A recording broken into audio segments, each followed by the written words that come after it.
Imagine standing on a hilltop, gazing out over a landscape of mist-shrouded mountains, shimmering lakes, and winding rivers, feeling as though the earth itself is whispering secrets just for you. Now, imagine this very moment, this connection with nature could change how you see the world forever. That's exactly what happened to William Wordsworth, one of the most influential poets in history. He found that nature was not just a beautiful backdrop for life, but a living, breathing force that could awaken deep truths about the human soul.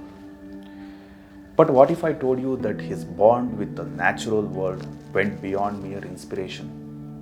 What if it shaped not only his poetry but his entire philosophy of life? For Wordsworth, nature was more than a source of aesthetic pleasure. Wordsworth did not see nature as just pretty scenery. He saw it as a reflection of something deeper, something divine. The Lake District where he lived became more than just a beautiful place. It was where he found peace, healing, and a way to connect with his emotions. If you think about it, he saw nature as a kind of teacher.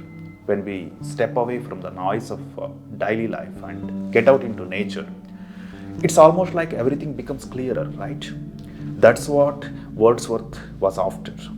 In nature, he believed we could tap into truths about the human heart. Truths that get lost in the hustle and bustle of modern life. One thing that stands out in his poetry is how he used memory. Remember that poem, I Wandered Lonely as a Cloud? In it, he talks about how the memory of daffodils dancing in the wind gave him comfort when he was feeling down. That's a perfect example of how nature stays with us, even after we have left it behind. The memory of a peaceful place or a beautiful moment can bring us back to ourselves, especially when we need it most. For Wordsworth, memory wasn't just about remembering the past, it was a way to stay connected to the emotional power of those moments and let them continue to guide us. Now, let's dive into one of Wordsworth's most famous ideas, the spontaneous overflow of powerful feelings. It sounds fancy, but all he is saying is that poetry comes from real emotions, not from overthinking or planning. He believed that when a poet truly feels something, that emotion powers out, and it's the poet's job to share it in a way that connects with others. This is part of what made Wordsworth's poetry so unique. He wasn't trying to impress with big words or complicated structures. He was trying to express raw, authentic feelings, and because of that, he saw poets as more than just writers. They were guides, helping people reconnect with their own emotions and spiritual truths. And speaking of poetry, let's touch on his collaboration with Samuel Taylor Coleridge. Their famous Lyrical Ballads really shook things up. They wanted to break away from the old, fancy, and somewhat snobbish traditions of poetry. Instead, they wrote in everyday language about everyday things.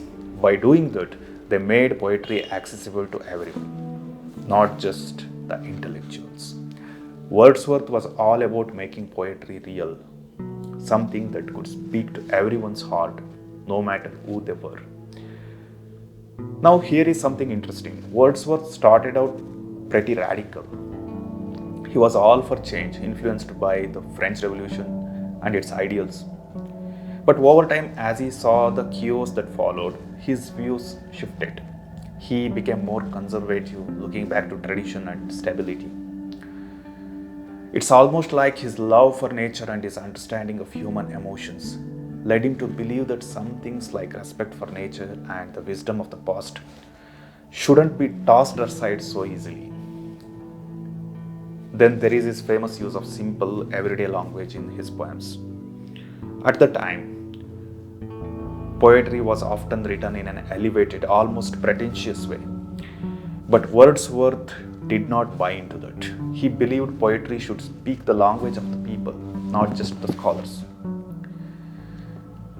This wasn't just about making his poems more accessible, it was about making poetry a tool for everyone to connect with their emotions, not just an elite few. Let's wrap up by talking about something that really stood out in his work: the concept of the sublime. For Wordsworth, the sublime wasn't just something that was beautiful or awe-inspiring. It was something that could overwhelm you, make you feel small and insignificant, but in a way that left you feeling deeply connected to something larger than yourself. Nature, in all its grandeur, could trigger this feeling, reminding us of the vastness of the universe and our place. It wasn't just about seeing a beautiful sunset, it was about what the moment made you feel on a deeper spiritual level. Wordsworth believed that poetry could be a science of the soul. He did not just see poetry as an art form, he saw it as a way to understand human emotions and spirituality. For Wordsworth, poetry was a tool to explore the human condition, to better understand ourselves and our place in the world. Through poetry, we could uncover the deeper layers of our emotions and connect with the divine. So, to sum it all up, Wordsworth's relationship with nature wasn't just about writing pretty poems. It was about using nature as a way to tap into deep, universal truths about the human experience. His poetry invites us to slow down, to listen to our emotions, and to reconnect with the world around us. It's all about remembering that these simple things, the natural world, our memories, and our feelings can teach us more about life than we might think.